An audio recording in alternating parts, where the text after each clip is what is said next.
Bonjour à tous et bienvenue sur ma chaîne dans laquelle on parle de santé mentale. Aujourd'hui, on va parler d'un sujet qui concerne beaucoup de monde, les crises de panique. Crise d'angoisse, attaque de panique, crise de spasmophilie, c'est quoi la différence? Effectivement, c'est mêlant parce que tous ces termes-là veulent dire la seule et même chose, des crises de panique. Mais c'est quoi des crises de panique en fait?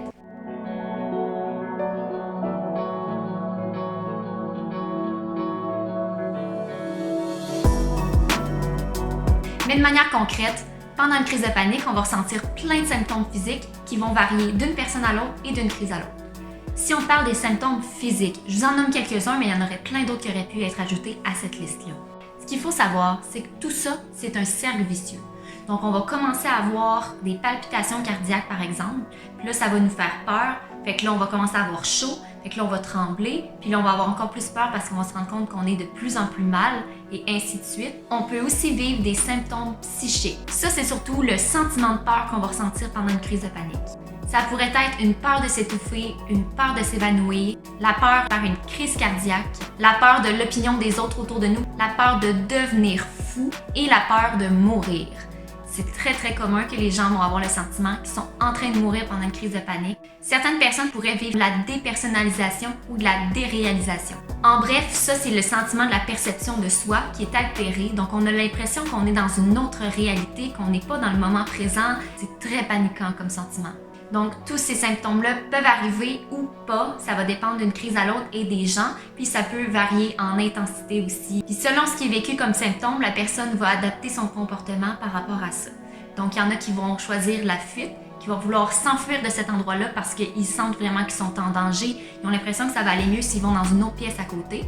Alors que d'autres personnes que eux, ils vont figer sur place, ils vont pas savoir quoi faire, ils vont rester tétanisés. Mais comment on explique ça de manière vulgarisée? Il faut se dire que tout part du cerveau. Dans notre cerveau, on a ce qu'on pourrait appeler un détecteur de danger. Mais notre cerveau, il est bien fait. Ça fait en sorte que quand on est face à un danger, notre cerveau, il réagit. Il produit une hormone qui nous aide justement à avoir toute la force nécessaire pour passer en mode survie puis vaincre ce danger-là. C'est quand même cool, hein? Ce qui fait en sorte que si tu te promènes dans la forêt puis tout à coup, tu tombes soudainement sur un ours, ton cerveau va tout de suite comprendre que tu es en danger, puis il va agir sur ton corps, puis ça va lui faire comprendre qu'il faut que tu t'en ailles de la situation vite. Il y a juste un petit hic là-dedans. C'est qu'il y a des gens qui n'ont pas besoin d'avoir réellement un ours devant eux pour vivre tous ces symptômes-là, puis que le déclenchement se fasse dans leur cerveau. Pourquoi ils font quand même une crise de panique? Ben c'est ça la grande question.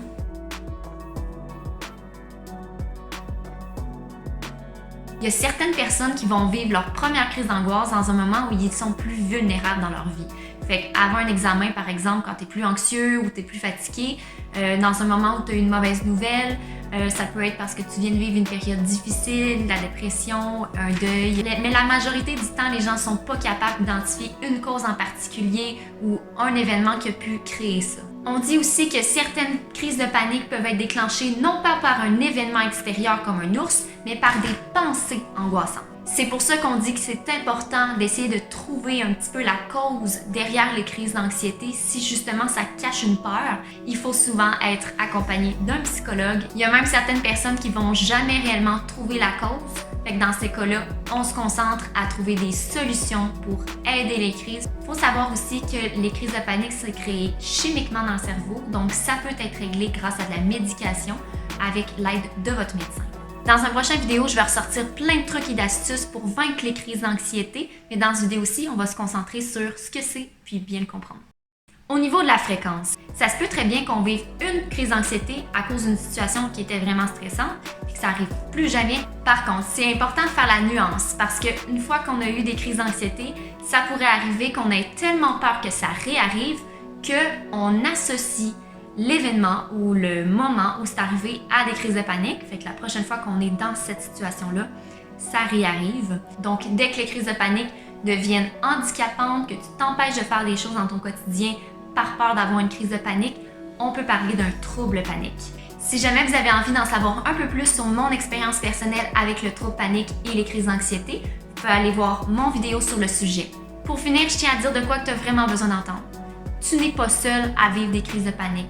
Je sais qu'on a toujours l'impression qu'on est tout seul à vivre ça, qu'il n'y a personne qui peut le comprendre, mais c'est faux. T'es pas un extraterrestre, je te le dis tout de suite. Il y a beaucoup de monde qui vivent ça, il y a plein d'aides disponibles, faut en parler. Merci d'avoir écouté, j'aimerais bien entendre vos expériences, voir vos commentaires ou si vous avez d'autres questions qu'on pourrait regarder ensemble. Je suis pas une experte, je me positionne juste comme quelqu'un qui l'a vécu, donc essaie de l'expliquer avec des mots plus simples que des fois ce qu'on peut trouver sur Internet.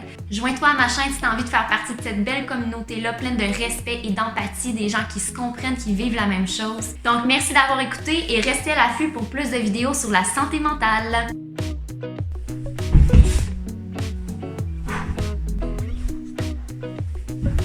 Hey boy, c'est avec des mots de même que tu vas faire peur à un ours.